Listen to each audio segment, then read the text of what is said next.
Alam po ninyo, God brings them to Mara, not to destroy them.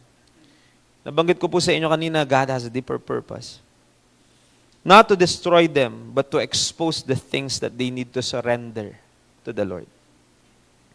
It was a test, yan ang sabi ng Bible. If you will be reading on verse 25 and 26, it says, it was a test for them. Yan ang sabi po ng Biblia. The bitterness of the water mirrored, parang salamin po, no? Mirrored the bitterness in their hearts. Water was a blessing, a necessity, a gift of God. That's what I am establishing earlier. Water is a blessing. But they could not enjoy it. They could not enjoy the blessing, the water, because of bitterness. And my conclusion is, there are many blessings in our lives that are being spoiled because of bitterness. Tagalog po, maraming pagpapala sa buhay natin, di natin na-enjoy, nasisira dahil po sa bitterness sa ating puso. If your heart is bitter, even if you are blessed, hindi mo ma-enjoy ang blessing ng Panginoon. It destroys God's blessing.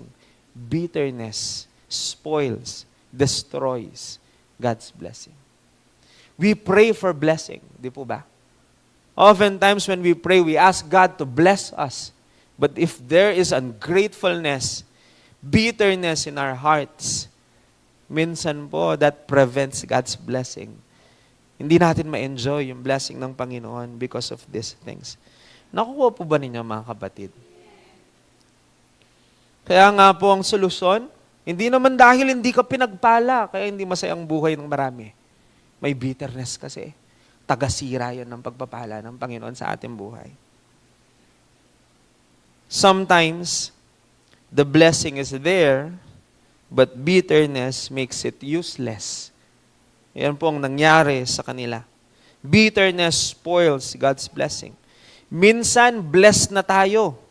Pero dahil sa bitterness, di natin makitang blessed tayo. At di natin maramdaman na blessed tayo. Di natin ma-enjoy. Now, blessing will become useless kapag ka po ganoon. So there is a truth here na in a form of a question. Ilang mga blessings na po kaya ang nasayang natin at nasira dahil sa bitterness sa ating puso, mga kapatid?